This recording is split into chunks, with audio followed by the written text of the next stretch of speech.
Good evening and welcome to Poland Daily, the first English news program in Poland. I'm your host, Benjamin Lee. The annual Congress of the Gazeta Posca clubs held in Warsaw has ended today. As every year, members of the club and participants of the meeting had an opportunity to talk about the most important matters concerning Poland. The Congress of the Gazeta Posca clubs is a very important event before the fall Polish parliament elections. During the meeting, members of the clubs emphasized the importance of the family. They also said that they have a mission, which is extremely important for them.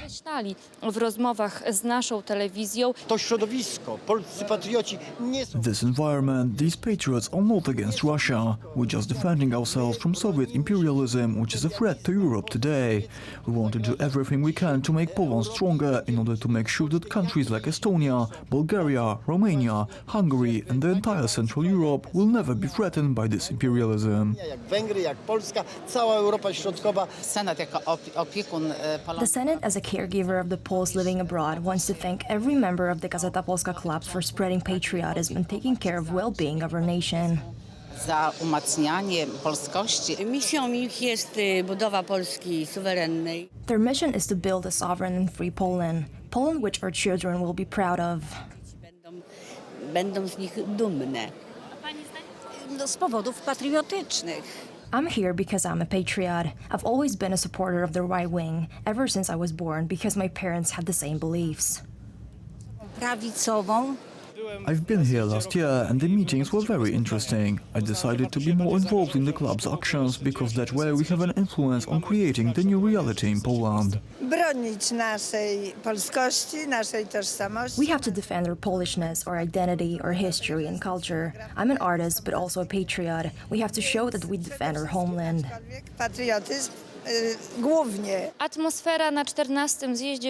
The atmosphere at the 14th Congress of the Gazeta Posca clubs was incredible. The Prime Minister of Poland, Mateusz Morawiecki, participated in the meeting as a special guest.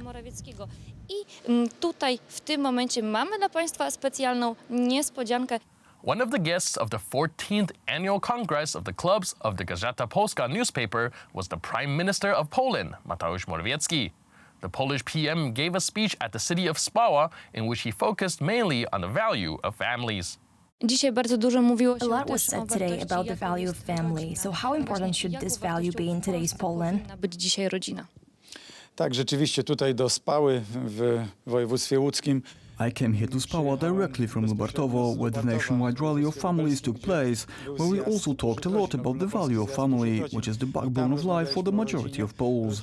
A family is also most certainly a great value for the state. Większości Polaków i rodzina jest na pewno wielką wartością dla państwa, dlatego my... Out of all the turns we've taken in introducing economic and social reforms, the most important one was a turn towards families. Big families were once considered to be pathological, while in truth it's exactly the opposite.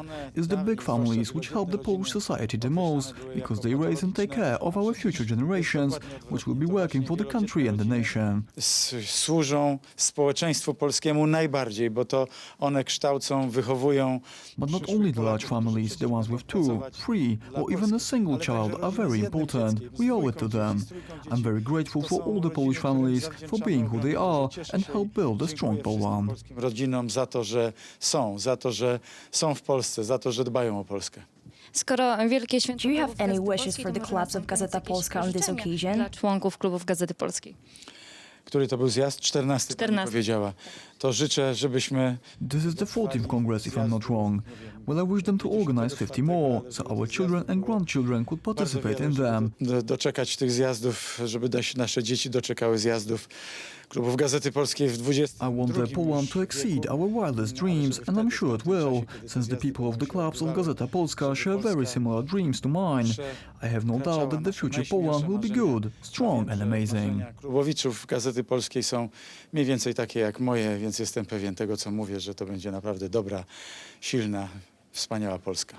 The United States has doubled the number of asylum seekers it sends back each day to Mexico from El Paso, Texas, in the first sign of action following a deal struck to avert U.S. tariffs last week. However, the deal only relates to immigrants from Spanish-speaking countries. Meanwhile, the number of African migrants crossing the U.S.-Mexican border is on the rise, resulting in severely overcrowded asylum centers. Hundreds of African migrants, mostly Congolese, arrived in San Antonio, Texas last week. Representatives of the city say that they weren't informed until the last minute and have had difficulties finding them accommodation as well as translators. Some of them are disappointed with the food they have been offered. They bring us the food bank. We don't eat that because we don't know the food they bring to us. That I go home, I say, okay, I have a little food home. I'm gonna go make to you, to bring to you to give, yeah. It's not just Congolese migrants arriving in alarming numbers. Border Patrol agents reported arresting more than 500 people from Africa since May 30th. Meanwhile, the U.S. has doubled the number of migrants from Spanish-speaking countries, which are sent back to Mexico. The U.S. Return of Asylum Seekers program is now for all the people originally from Spanish-speaking countries, meaning it's not just for people that come from Central America anymore, not just for people that come from Guatemala, Honduras and El Salvador anymore.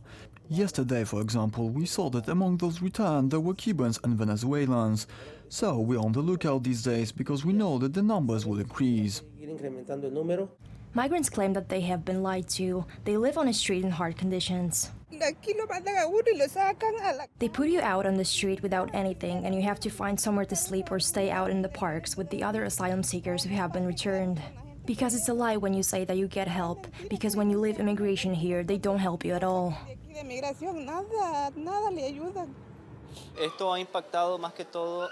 This Mexico immigration crackdown, more than anything, will lead to migrants putting their own lives at greater risk. They're not going to travel on highways anymore, but instead, I believe they'll go into rural, mountainous and dangerous areas, where they're more exposed to being hurt or killed, exposed to criminal gangs or to being kidnapped. And the criminal gangs do whatever they want with the migrants. So at the root of this, it's affecting the migrants most. Asylum seekers who first set foot on Mexican soil would have to apply for refugee status in Mexico instead of United States. The first Mass since the devastating fire in the Notre Dame Cathedral has been held in the side wing of the cathedral. A small congregation attended the Mass in hard hats for safety reasons and commemorated the cathedral's consecration as a place of worship. Church leaders are keen to show that life goes on, and the collective contributions of the faithful means that they will persevere. Paris's Archbishop Michael Alpetit led a small congregation wearing white hard hats for a Mass at the Notre Dame Cathedral in Paris on Saturday, June 15th, the first service since fire devastated the Gothic landmark 2 months ago. Today, it is with strong emotion that we find ourselves here celebrating the consecration of this cathedral. But we are profoundly happy to be able to celebrate the Eucharist. It is why it was built. It is also a message of hope and thanks to all those who were touched by what happened to this cathedral, which is a symbol of our France, but also of its Christian roots.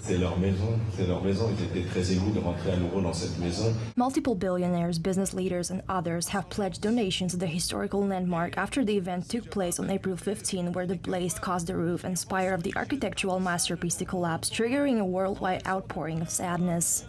So far, less than 10% of the 850 million euros pledged has been received, but Alpetit has confidence that the donations will eventually come.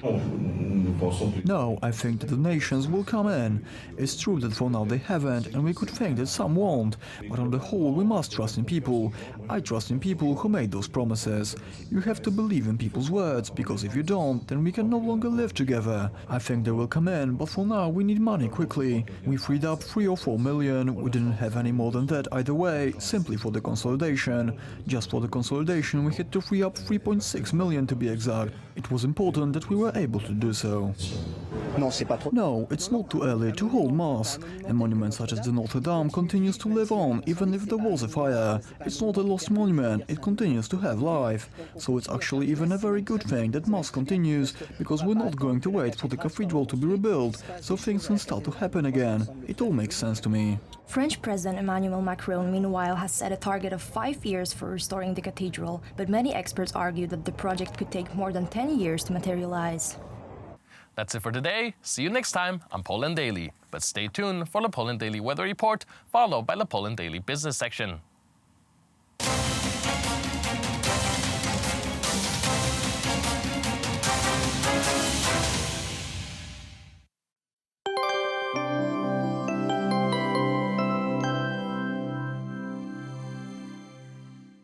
Good evening, this is Poland Daily Weather and I'm Paulina Adlerstein, and let's start with the temperatures for tonight.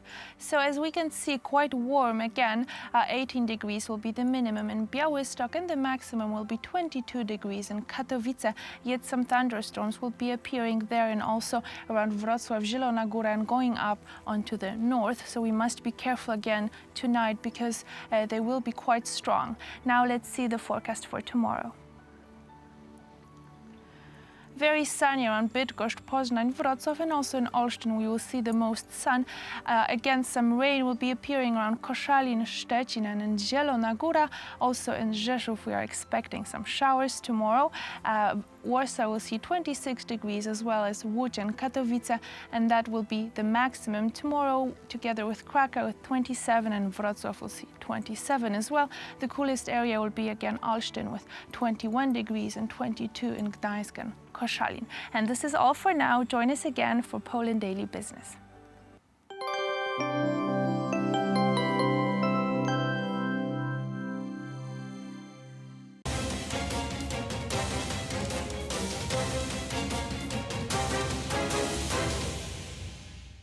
You're watching Poland Daily Business, and we are still thinking and analyzing the President's Andrzej Duda of Poland visits in the United States, a part of the economical part of it, business part of it, and political part of it, basically bonding with Polish Americans. There is also another path that should be a little bit more researched. That is the common values, the values shared between American conservatives, American Republican Party, American Christian, American Jews, American all other nations, nationalities that consider themselves conservative, and Polish Catholic conservative government in Poland. Apparently, the conservative values are giving the economical boost to the businesses. We can all see that. Whether this is coincidence or it's just happening, we don't know yet. Professor Zbigniew Krysiak, Warsaw School of Economics and Institute of Schumann Thought is our guest. Sir, welcome to the show. Nice to be here. The building on common values. We hear this over and over again from the United States and Poland. And is this in the opposition to this European ideological technocratic elites? Yeah, it is, and I'm very lucky, that in that I'm in a point of time, there is a very good connection in understanding between Poland and Donald Trump on the values, I mean, the Europe was, turned to the very, the bad way, direction, ideological direction, proposed by Altiero Spinelli, a communist and neoliberal person who was as an aim to destroy the Christian values and as well, to remove all, churches from the, area, social activity at all. And in that moment, I think is a very good chance to come back to the Schuman idea of building a community of European nations. And I think this, understanding between Poland and the America on the values and the Christian fundaments is as well supporting, development of the Freezes project, because I think, that the Freezes project, it can basically go into direction to create a community of the Freezes nations, which can be a very good prototype for the community of European nations. So this way, as a kind of a method, can be, basically stop this, wrong direction to create from the Europe a super state, which was contradicted by Robert Schuman. The super state was going, to destroy, any national values, any patriotism, any, conscience of a country and your roots as important values from your entire life. Isn't that ironic that John Paul II in 1980s was saying about Europe as organism consisting of two lungs, and the breathing was also only possible by two lungs. And right now we have the one part of Europe that is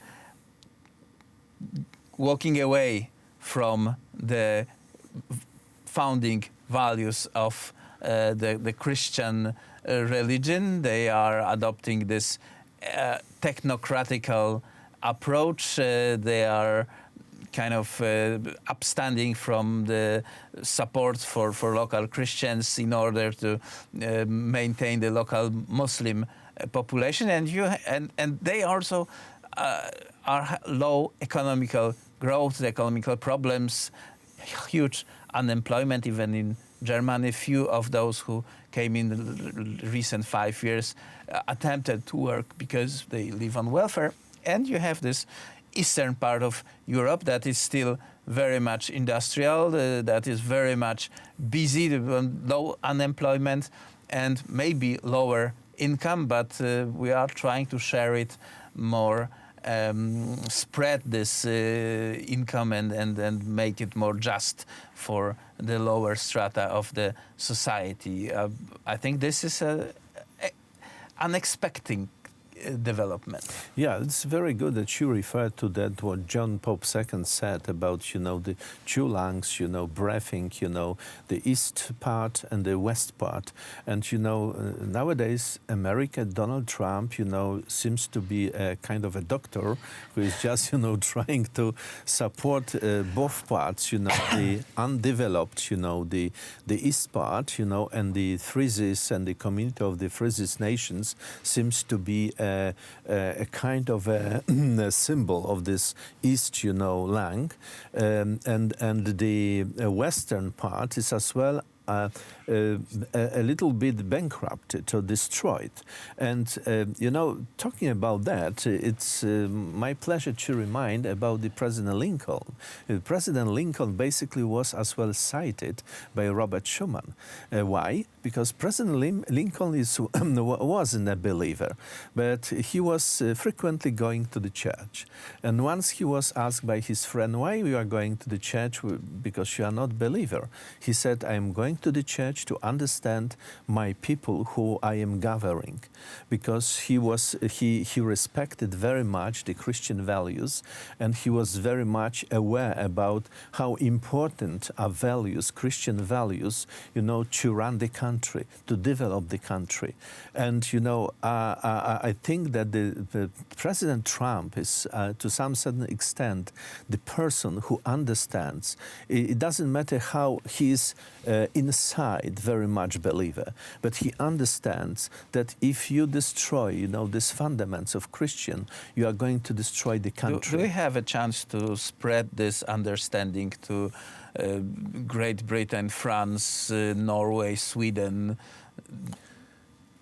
Yes, so me as a president of the Institute of Schumann thought I am just visiting very frequently currently, talking about the Robert Schumann. And, basically that what Robert Schumann was thinking about, he was not just, acting, he was not acting towards to push people to the church. He was just acting to remind that, the universal values are very much indeed important for a very efficient model of the social activity and as well the economic activity. For instance, let me remind my speech, my talk with an ambassador of Norway in Poland. So when Norway is not in the European Union. So he said, we don't like, to join European Union, but we like to join to the Schuman Europe, to the community of European nations.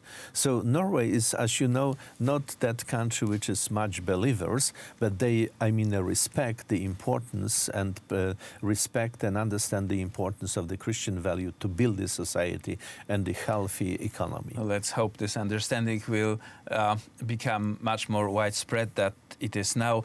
Sir, thank you very much for this comments. Thanks a lot. Professor Zbigniew Krysiak, Warsaw School of Economics and Institute of Schumann Thought was our guest.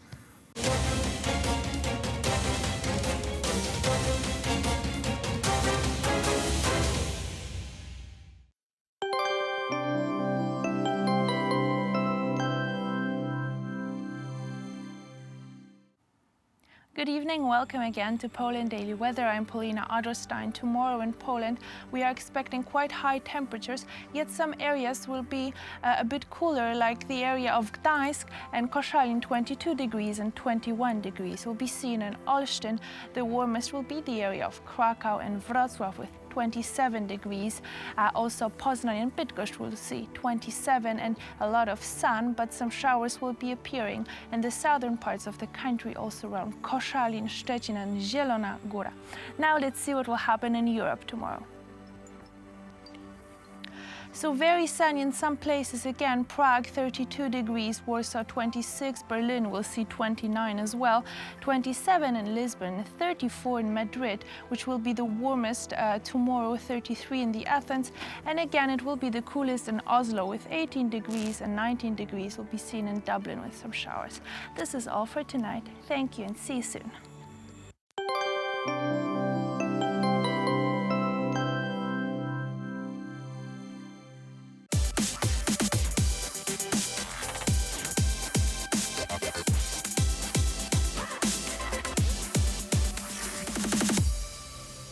Witają Państwa Marcin Bąk i Janusz Janowski. Mówiliśmy sobie w poprzednich spotkaniach ze sztuką o końcu wieku XIX. During our previous conversations concerning art, we spoke about the end of the 19th century, which was marked by the outbreak of World War I in 1914. This is an important time period concerning art, as many artists were going to war, dying or going through great trauma, which is difficult to imagine in today's day and age. This is an event that shaped and changed artists' perceptions of day-to-day life, as well as their perceptions of art itself. It is important to bring up Surrealism, which is very heavily tied to the end of the First World War in 1918. Końcem I wojny światowej wiąże się bardzo silnie.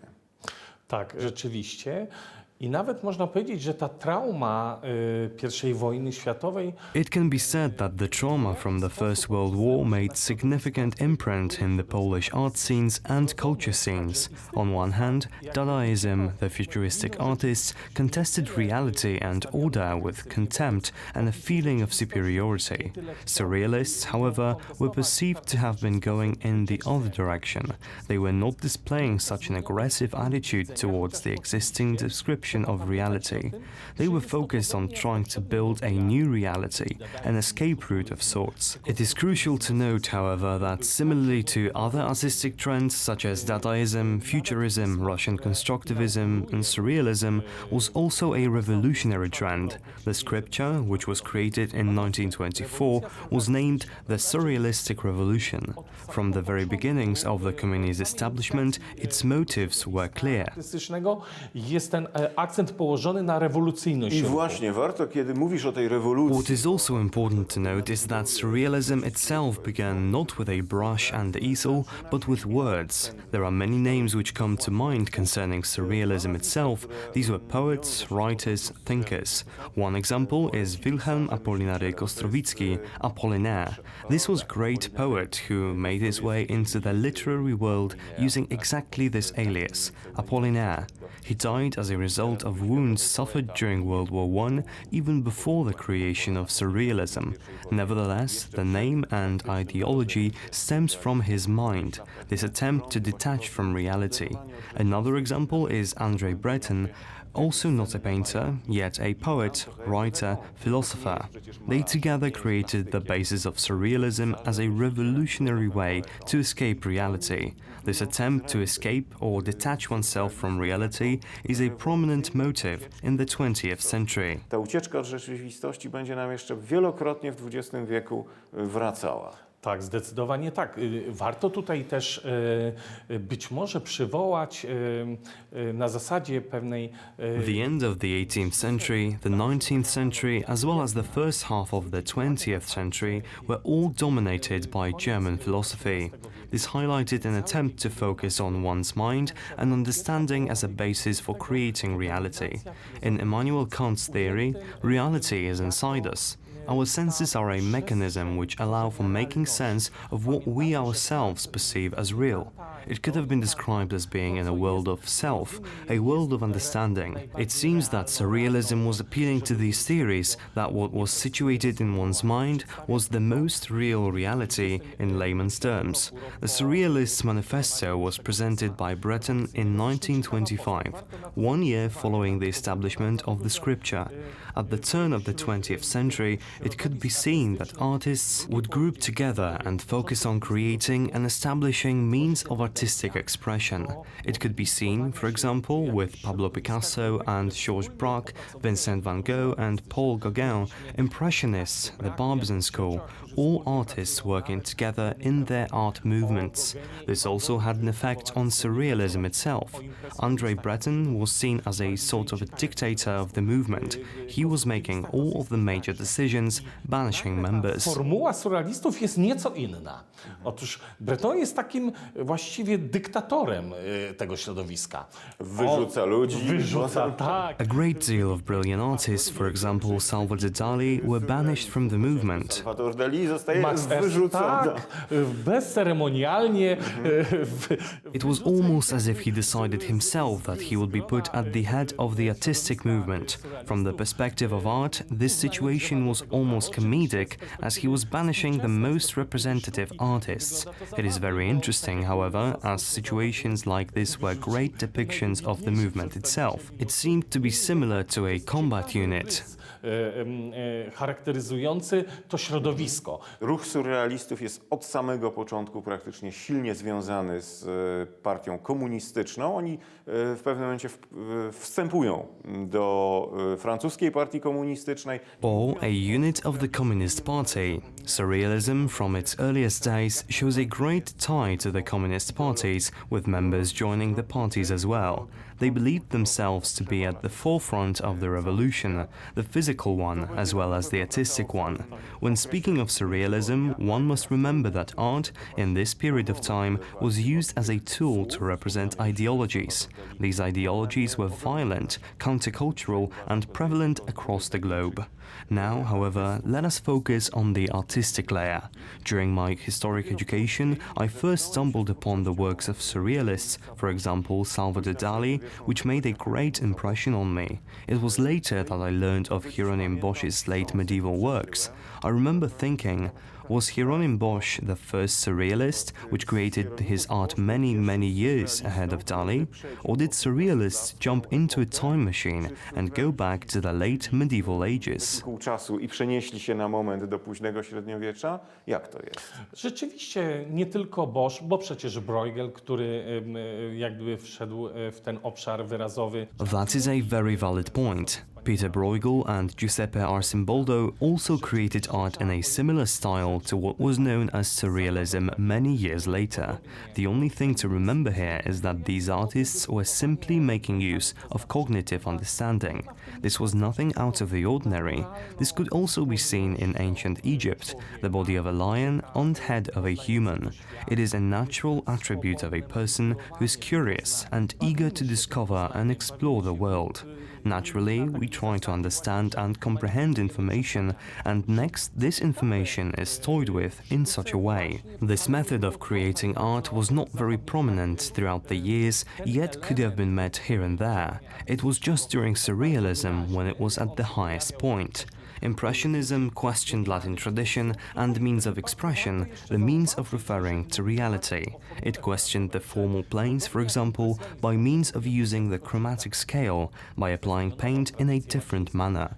Surrealism, especially Dali's Surrealism, took advantage of the formality of the artistic movement and only ever slightly modified the form itself. It was still, however, a means to question and distort what had already been established. Wykorzystywała formalno-warsztatowe środki, a modyfikowała jedynie formę.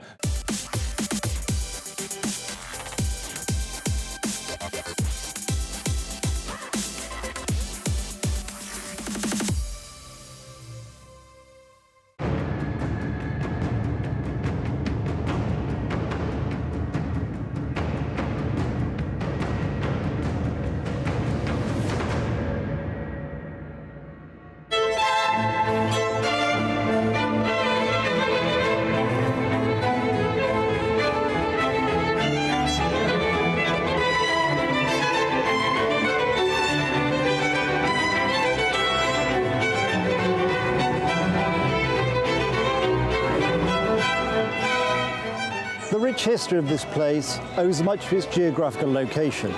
Located in the borderlands, the gateway from the Carpathian Mountains to the lowland plains, on the navigable Sand River, which of course created great trade opportunities.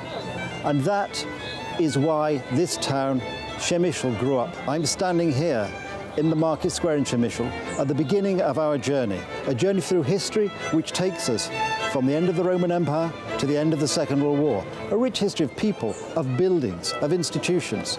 Join me on Poland Daily History as we see Przemyśl above ground and below ground.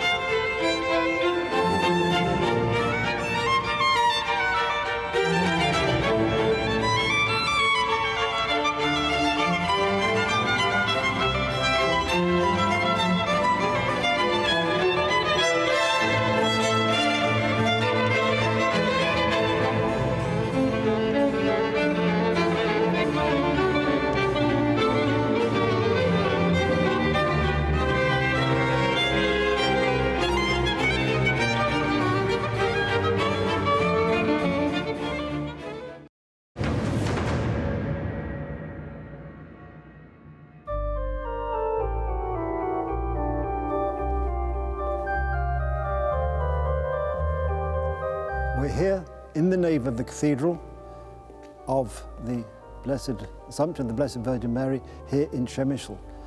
We've seen on a previous occasion the crypt, but now we are seeing the magnificence of the cathedral itself revealed. We're with again Father Marek. Father Marek, thank you for letting us look around the cathedral. And I'm right in saying, I think, that the cathedral we see today is the result of the 19th and 20th century restorations. Yeah, it is. It is the major last restoration in this cathedral, which changed almost everything in this interior. Right, and I was particularly struck by the painting on the ceiling. And could you say something about who painted it? Mm-hmm. This painting was made by Tadeusz Popiel, very famous painter from Kraków. It was in the beginning on 20th century, in 1905, 1907. He painted all the naves and also a sanctuary of cathedral, and painted there in neo-Gothic and neo-Baroque style some scenes. Yeah, because as we wander around, we'll see this marvellous mix of, as you say, neo-Gothic and neo-Baroque. And I find Baroque very attractive. Some people, I think, find it Baroque a bit too much. But I think it's particularly nice in churches. Really, this richness of the architectural features. But it's magnificent. And as we walk around the various stalls, the confession, the various altars, are these also 20th century and 19th century work? Mm-hmm. Almost all of them are from this period. Okay, so we don't really have much of the original interior left. From the origin, we have only altars and interiors in a chapel, in San Holy Cross Chapel and in Blessed Sacrament Chapel. Okay, right. Well, this is, we'll see the marvellous nave. Should we go and have a look at the... Okay, let's go.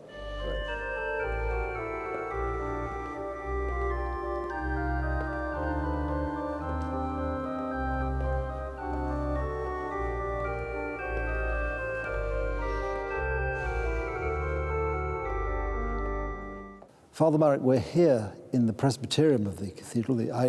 From an English sense, I would say the sanctuary, but it is, of course, the area immediately surrounding the high altar. And I think I'm correct in saying this is the part of the cathedral which is built on the foundations of which are the original rotunda we saw earlier. Exactly, yes, it is.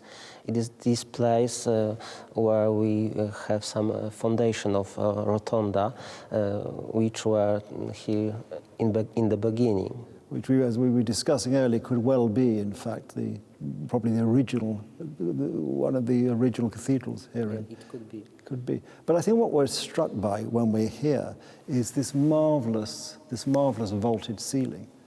Is this original?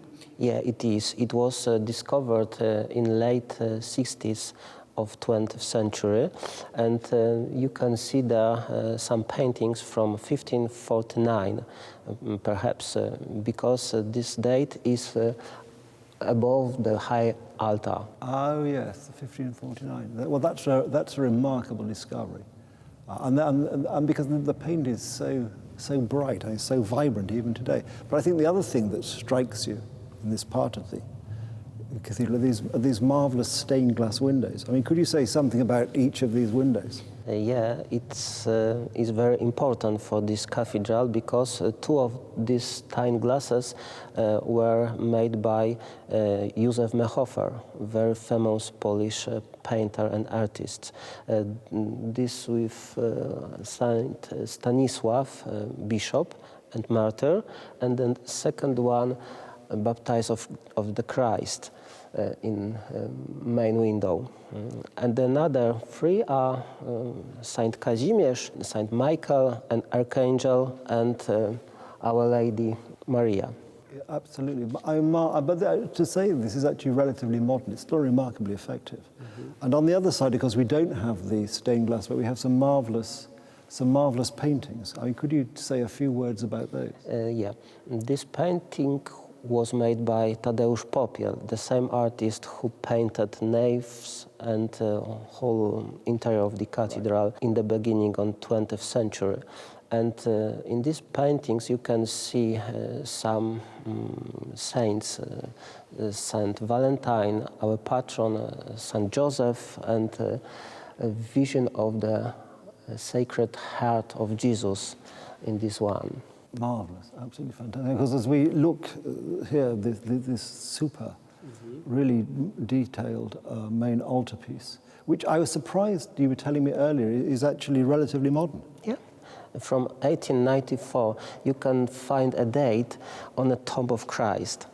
On the top of Christ, oh, right. I suppose that's where people would look for it. But I mean, it is actually just a marvellous piece, so colourful, and so much for the entombment of Christ. I mean, so much life in it, ironically, of course. Absolutely marvellous to see that. And this is all the same vintage, all the same age. Yeah. That was from a time, or probably the last time, that men thought that if it was for the glory of God, it was worth doing very well. Yes. And this, of course, is a magnificent cathedral, and you contrast this with some of the more modern church buildings, and you wonder, where man went wrong, or where architect went wrong. But I think this is just marvellous to be here, and we're very lucky to have this sort of quiet time to sort of really contemplate this wonderful building. Okay, then we'll go and see some more of the cathedral. Thank you.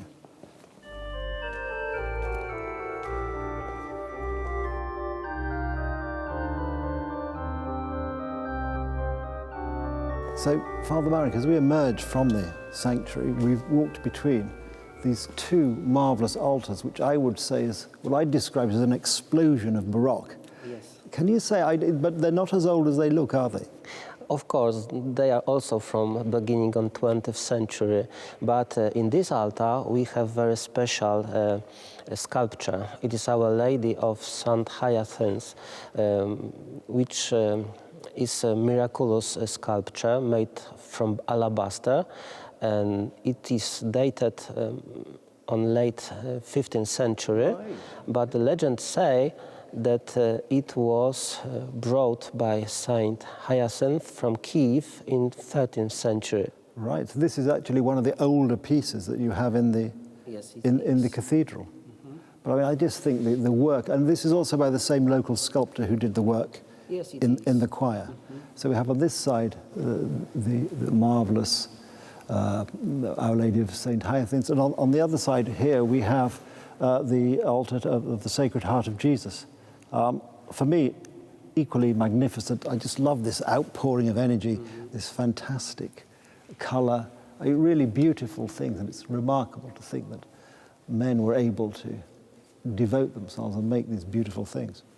Okay, let's go and have a look at some more. And I think also on my left now, this is also a very significant altar for the cathedral. Yeah, it is one of these original altars from Baroque times, but now it is an altar in which we have our priest, Jan Wojciech Balicki, who was a rector of our diocese seminary and died in 1948. And it was famous for his, how to say, humility. Yes, humility, piety, I think. Piety is a good word in this context, yes. And this is absolutely marvellous. Again, and this sort of Baroque style. Okay, so we're having a look at that. So we're now going to walk down the aisle. You can see this one. It is a plateau of our Bishop Jan Dziaduski from 1559. In this year he was died. And some people say that this sculpture was made by Jan Maria Padovano, very famous Italian sculptor who worked in Poland in the 16th century. He was a famous Italian painter, Canaletto, who did some work in Poland as well. And this is, and we get a sense again of this marvellous painting on the ceiling of the aisle. And another interesting thing, it is a double grave or monument, Jan Fredro and his wife Anna. Jan was died in 1589. You can see this date on the top of this monument. And Anna died in 1622. Right. So it is Renaissance monument. And this is again an original, one of the original pieces, yes, it is. One of the older monuments in the cathedral. I mean, this is absolutely magnificent.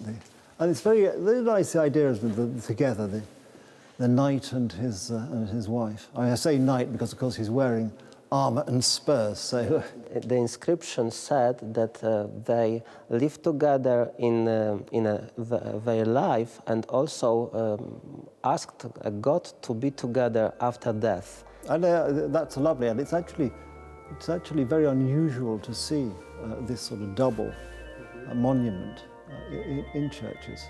So that's marvellous. So I think this is a very, very, very lovely. I mean, this has been a magnificent tour of the cathedral, Father Marek. So thank you very much indeed. Thank you very much.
Hello and welcome. It's time for another edition of Poland Daily Travel.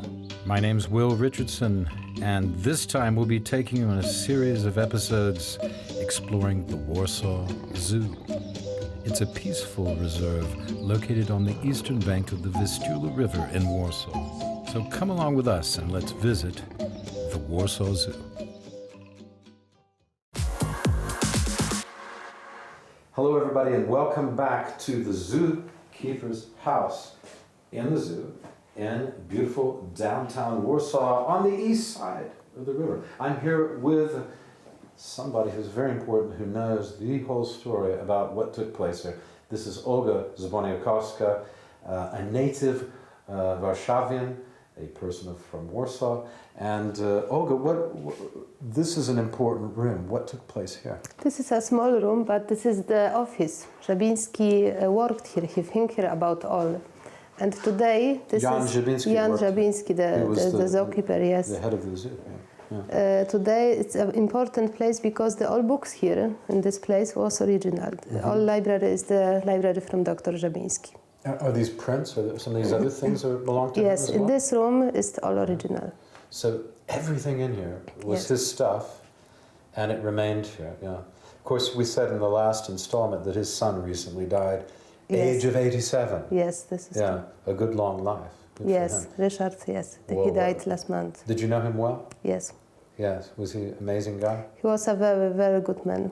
I'm so sorry I didn't get to meet him. Yeah, that's a great loss for all of us. What did some of these things mean to him?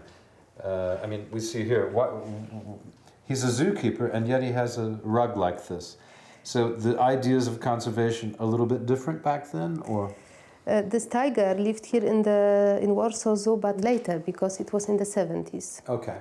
Not in the time when Żabiński lived here. Ah, so this is a later thing. And so the idea, because some people might wonder, oh, why do you have a rug made from a tiger? But I guess the tiger died, right? The tiger died. Right? Yes, animals died in the zoo sometimes. They don't always live forever. Of course. And so this was a way of preserving him. It was sometimes very important to education. Education, because you can see the tiger here in this place. Sometimes children can see this animal. It's a beautiful animal, isn't it? Yeah. We'll see some real tigers later, yeah, because they have a number here in the zoo. What do you have, 3 or 4 tigers here? Today, one only. There's only one? Yes. Last time there were 2. What happened? Animals died. It died. When it was old. And who are some of these? We have some interesting photographs here. All photographs here was the family photos. Jan Żabiński, his wife, and his children. Okay, these are all the family here. Yeah, and some of these things are bills and. The all documents from the family. These are documents. Documents from yeah. that time. From the wartime. During the war. Yes. So these are papers they had to have if the German police would stop them. Of course. They would say, "Who are you? Where are your papers?" Yes. Yeah. It was important that all must have this document. Yeah. And then annotation that he worked here. He have a job in Warsaw, in Poland. And because somebody have not a job, yeah. It was the first person to go to the concentration camp. Yeah. If you didn't have a reason for being here, then boy, we'll ship you off. We'll find something for you to do in a not very and the worst environment possible. Well, this is fascinating. And these were some of his favorite books, right? Are there any books particularly that you know that he liked more than others? All books are in German because it was typical language in this time, and all was about animals. They're all books about animals. So he was really dedicated, to everything about animals. Was he a scientist of some kind? Yes, he was a zoologist. He was a zoologist. Yes. Okay, that's important because this is a professional guy in zoology. Yeah. Okay, and what is this animal up here? This is a red panda. That's a panda? Yes, but red panda, not the original black and white. And then what's the difference with a red panda and the black and white panda? Very small and... it's much smaller. Yes. It looks more like a fox or something, I think. Yes. Did you think the same? Yes. Yeah. But this is the panda. And they're native also to China? Only China? Yes. Only in China. Okay, the red panda. Okay, and what's the next room? We're going to go through The next room is here. This is the dining room. Oh, this is the dining room. Okay, stick with us. We're going to go and look at the dining room. Is it like it used to be, kind of? Or? You can see it's a very important thing on the wall. Okay, we're going to see a very important thing on the wall. Stick with us. I like you're nice, Olga. Okay, Olga's going to show us some more. Here you go. Hello, everybody. I'm back, as promised, in the next room, in the zookeeper's house, the Żabiński house here at the Warsaw Zoo, with Olga Zbonikowska. Well, I got it right before, but this time I didn't. But she's going to help me out.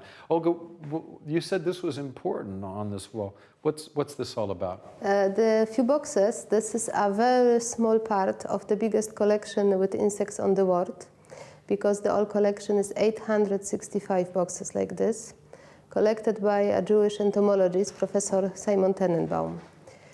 Simon? Tenenbaum. Tenenbaum, okay. He was an entomologist, very famous on the world before the war, and he died in the ghetto in 1941. Before he died, he gave his whole collection, the 800 boxes, to Żabiński, his friend, and Żabiński saved the collection in his basement. The whole collection survived the war, and after the war, in the 50s, was donated to the Polish Academy of Science. Today, the rest you can see in the Zoologist Museum in Warsaw. Wow. So how did they get them out of the ghetto? Do you know the story? It was before he was in the ghetto. The ghetto He knew he was going. The ghetto in Warsaw was closed in November 1940. Here's a realization. I mean, it's important to say this because there's a realization my freedom is going to be over. But I'm a dedicated scientist and my collection needs to be handed down. Yes, for him it was a passion, and he said it was the most important thing, save the collection for the next generations. Even more important than his own life. Yes. That's the point. And I think that needs to be brought out, doesn't it? Yeah. Simon? Tenenbaum. Tenenbaum. Okay, that's a name to remember. What else do we have in here?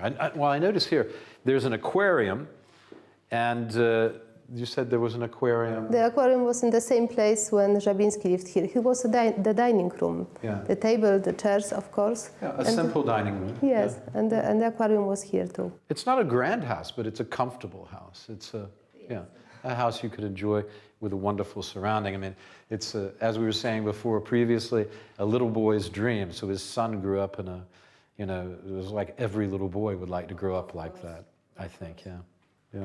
And up here we have a... It's a turtle, very, very big. Yeah. The animals in the house was the collection by Jan Żabiński. And do we know where it's from, this? Galapagos.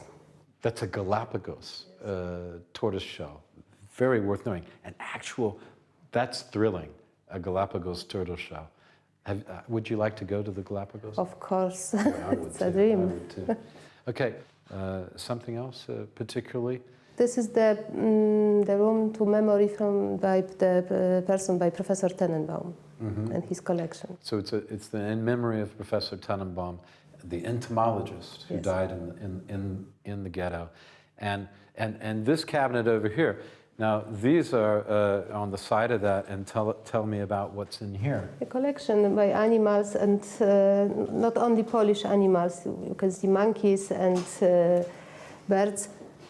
For Żabiński, it was very interested to education, have animals in his house too. Our North American friends will not know what this is. This is a red squirrel, which is very native to here. We could even see some in the zoo, right? I mean, running around. They live here. Yes. Outside, no, not in outside, cages. outside. Yeah. Because this is a natural, it's a beautiful little animal, isn't it? Yes. And they're very friendly. You can feed them with some peanuts or something. Yeah, they'll come right up to you. What's this little thing here? This? Yeah. This is a Polish animal, łasica. I don't know what is the name in English. in English. In English? A vole, maybe? Looks like. I don't think so. I don't remember. Wrong again.